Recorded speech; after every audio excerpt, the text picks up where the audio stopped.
The equilibrium constant for a reaction at room temperature is K1. இப்போ இந்த கொஸ்டினை நீங்கள் நல்லா பார்த்தீங்க அப்படின்னா the forward reaction is exothermic, endothermic. So இதெல்லாம் வந்து நீங்கள் எதில் படிச்சிருப்பீங்க அப்படின்னா லீ சாட்லியரில் படிச்சிருப்பீங்க அப்படிதானா. ஸோ லீ சாட்லியர்ஸ் பிரின்சிபலில் எக்ஸோதெர்மிக்னா என்ன நடக்கும் அதை ஃபஸ்ட்டு லைட்டாக தெரிஞ்சுப்போம். இப்போ ஈஸியாக நீங்கள் தியரிட்டிக்கலாகவே இதை ஆன்சர் பண்ணிடலாம், ப்ராப்ளம்ஸ்லாம் போட வேண்டிய அவசியம் இல்லை. ஓகே, எக்ஸோதெர்மிக், எண்டோதெர்மிக் இதை ஃபஸ்ட்டு பார்த்துட்டு அப்புறம் கொஸ்டின்குள்ளே போகலாம். ஓகே, ஸோ நம்மளுக்கு இப்போ எக்ஸோதெர்மிக் ரியாக்ஷனில் கன்சிடர் ஏ இருக்குது, பி இருக்குது. ஓகே, எண்டோதெர்மிக் ரியாக்ஷனில் ஏ இருக்குது, பி இருக்குது. ஓகே, இப்போ எக்ஸோதெர்மிக் ரியாக்ஷன்னா என்னது, அதுக்கு வந்து டெம்பரேச்சரே தேவை கிடையாது. அப்போது எனர்ஜி ரிலீஸ் பண்ணிடும், அப்படிதான். எனர்ஜி இஸ் ரிலீஸ்டு அப்படிதான். நான் டெம்பரேச்சரே அதாவது ப்ராடக்ட் ஃபார்ம் பண்ணச்சுல அது வந்து ஒரு ப்ராடக்ட் ஃபார்மேஷன். அதாவது ஃபார்வர்ட் ரியாக்ஷன் வந்து என்னது, ஃபார்வர்ட் ரியாக்ஷன் வந்து எக்ஸோ, அதாவது எனர்ஜி ரிலீஸ் ஆகும். இதில் வந்து என்னதாகும், energy is gained, energy is அப்சர்வ்டுன்னு சொல்லலாம் இல்லாட்டி. ஓகே, ஸோ ஃபார்வர்ட் ரியாக்ஷன் வந்து இதில் எப்படி இருக்குது அப்படின்னா ஃபார்வர்ட் வந்து எண்டோ அப்படி தானே. ஏன்னா எனர்ஜி தேவைப்படுது, ஏலேருந்து பி போகிறதுக்கு என்ன படுது, எனர்ஜி தேவைப்படுது. இதில் ஏலேருந்து பி போகிறதுக்கு என்ன பண்ணுது, எனர்ஜியை ரிலீஸ் பண்ணுது. இப்போது டெம்பரேச்சரை இதில் கொண்டு வரும். ஓகே, ஸோ டெம்பரேச்சர் வந்து கன்சிடர் உங்களுக்கு வந்து லோ டெம்பரேச்சராக இருக்குதுன்னு வச்சுக்கிடுங்க. ஃபார்வர்ட் ரியாக்ஷன் நல்லா சூப்பராக நடக்கும் அப்படிதானா. ஏன்னா டெம்பரேச்சரே இதுக்கு தேவையில்லை, ஆல்ரெடி எனர்ஜி அது ரிலீஸ் பண்ணிட்டு தான் இருக்குது. ஸோ வந்து ஃபார்வர்ட் ரியாக்ஷன் சூப்பராக நடக்கும். Very good, very good forward reaction அப்படி எழுதிக்கலாமா. ஃபார்வர்ட் ரியாக்ஷன் பிகாஸ் அதுக்கு வந்து டெம்பரேச்சர் தேவைப்படலை. ஓகே, ஃபார்வர்ட் ரியாக்ஷன் வந்து சூப்பராக நடக்கும். அப்போ என்ன அர்த்தம், கே வேல்யூ வந்து ஹையாக இருக்கும்ல. ஏன் அப்படி கே வேல்யூ ஹையாக இருக்கும்னு சொல்கிறேன்னா, இப்போ K is equal to product divided by reactant இப்படி தானே போடுவீங்க அப்படி தானே. So equilibrium constant is equal product. So இப்போ ப்ராடக்ட் வந்து அதிகமாக ஃபார்ம் ஆகும். ஃபார்வர்ட் ரியாக்ஷனாக என்னது, ப்ராடக்ட் அதிகமாக ஃபார்ம் ஆகும். அப்போ கே வேல்யூவும் என்னதாக தானே இருக்கும், அதிகமாக தானே இருக்கும். ஸோ ஈக்குவலிபிரியம் கான்ஸ்டன்ட் இப்போ அதிகமாகுது அப்படின்னா ப்ராடக்ட் வந்து நல்லா ஃபார்ம் ஆகுது, ஃபார்வர்ட் ரியாக்ஷன் நல்லா சூப்பராக இருக்குது. இப்போ இந்த K1ன்னு இதை எடுத்துக்கோங்களேன். ஸோ ஃபார்வர்ட் ரியாக்ஷன் நல்லா சூப்பராக இருக்குது அப்படிங்கிறது அர்த்தம். ஓகேவா. So K value increases. இப்போ நம்ம டெம்பரேச்சரை இன்க்ரீஸ் பண்ணுறோன்னு வச்சுக்கிடுங்க.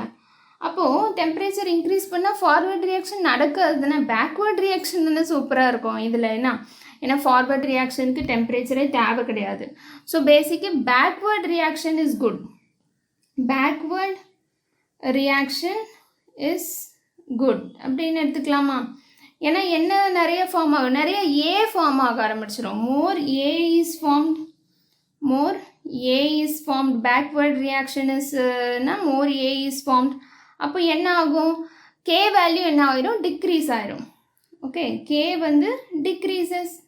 ஏன்னா இப்போ என்னது, ஏ வந்து அதிகமாகுது, ஏ அதிகமாகுனா கே வந்து என்ன ஆயிரும், டிக்ரீஸ் ஆயிரும் தானே. பேக்வேர்ட் ரியாக்ஷன் அதிகமாகுது, அதாவது K1 வந்து என்னதாயிரும், டிக்ரீஸ் ஆகிரும் அப்படின்னு எடுத்துக்கலாமா.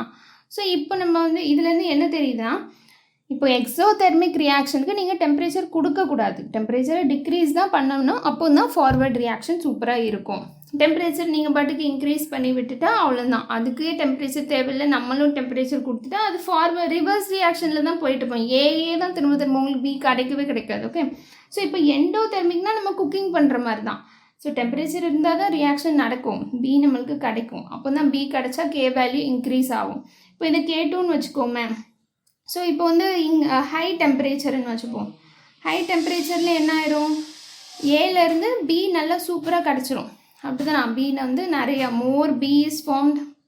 அப்போ கே வேல்யூ வந்து இன்க்ரீசஸ் தானே, K2 வந்து இன்க்ரீசஸ். அப்போ இது வந்து ஒரு எண்டோதெர்மிக் ரியாக்ஷன். இப்போ லோ டெம்பரேச்சர் கொடுத்தீங்க அப்படின்னா அவ்வளோவா பி கிடைக்காது. ஓகே, ஸோ வந்து ரிவர்ஸ் ரியாக்ஷன் தான், பியிலேருந்து ஏ தான் போயிட்டுருக்குமே தவிர, ஏன்னா பி ஃபார்ம் பண்ணதுக்கு நிறைய டெம்பரேச்சர் தேவை. டெம்பரேச்சரே இல்லைன்னா அந்த பி எப்படி ஃபார்ம் ஆகும், ஏலே தான் திரும்ப போயிட்டுருக்கோம். அப்போது வந்து ரிவர்ஸ் ரியாக்ஷன் தான் நடக்கும் லோ டெம்பரேச்சரில். ஸோ இந்த ஐடியாலஜி உங்களுக்கு புரிஞ்சிருக்கும்னு நினைக்கிறேன். இப்போ அதை வச்சு நம்ம இந்த ப்ராப்ளமை சால்வ் பண்ணலாம். Okay, the equilibrium constant for a reaction at room temperature. ஒரு ரியாக்ஷன் நம்ம ஜென்ரலாக ஃபஸ்ட்டு எடுத்து வச்சுப்போம். ரூம் டெம்பரேச்சரில் K1. ஓகே, ஸோ ரூம் டெம்பரேச்சர்னால் என்னது, பேசிக்காக லோ டெம்பரேச்சர் அப்படி தானே, லோ டெம்பரேச்சரில் என்னது ஈக்குவலிபிரியம் கான்ஸ்டன்ட் வந்து K1. ஓகேவா? ஸோ K1ன்னு கொடுத்துருக்காங்க. அதுக்கப்புறம் ஹை டெம்பரேச்சர், அதாவது ஒரு 700 டிகிரி கெல்வின் 700 கெல்வினில் வந்து என்னது கொடுத்துருக்காங்க, ஈக்குவலிபிரியம் கான்ஸ்டன்ட் வந்து K2ன்னு கொடுத்துருக்காங்க. ஓகேவா? ஸோ இது வந்து K1ன்னு வச்சுப்போம், அதாவது லோ டெம்பரேச்சர். ஓகே, ஹை டெம்பரேச்சரில் அதே ரியாக்ஷனை தான், பட் தென் அதுக்கு வந்து K2 அப்படின்னு நேம் கொடுக்குறாங்க. ரெண்டுமே ஃபார்வர்ட் ரியாக்ஷனை தான் டெபிக்ட் பண்ணுது, அதை நோட்டீஸ் பண்ணிக்கோங்க. ஓகேவா? K1ம் சரி K2வும் சரி ஃபார்வர்ட் ரியாக்ஷனை தான் டெபிக்ட் பண்ணுது, பட் தென் டிஃப்ரெண்ட் டெம்பரேச்சர்ஸில். இதில் என்ன கண்டிஷன் கொடுத்துருக்காங்க அப்படின்னா K1 is greater than K2. So K1 வந்து கிரேட்டர் தேன்.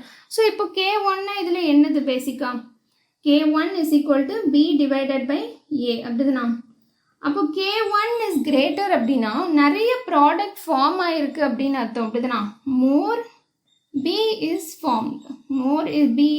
ஃபார்ம்டுன்னு எழுதிக்கலாமா? ஆனால் K2வில் வந்து என்ன ஆகலை, மோர் B ஃபார்ம் ஆகலை, ஏன்னா K2 இஸ் லோ அப்படிதானே. அப்போ லெஸ் B இஸ் ஃபார்ம்டு அப்படிதானா. K2வும் என்னது B டிவைடட் பை A அப்படிதானா. ஸோ B வந்து கம்மியாக ஃபார்ம் ஆனதுனால K2வும் கம்மியாக இருக்குது, less B is formed. Okay, so இப்போ இதில் நம்மளுக்கு என்ன தெரியுது, லோ டெம்பரேச்சரில் நிறைய ப்ராடக்ட் ஃபார்ம் ஆகிருக்கு.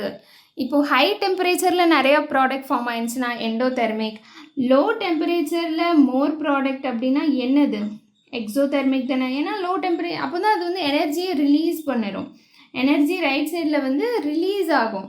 ஸோ லோ டெம்பரேச்சரில் நல்லா சூப்பராக B வந்து ஃபார்ம் ஆகுது. So the forward reaction is exothermic அப்படி தானே.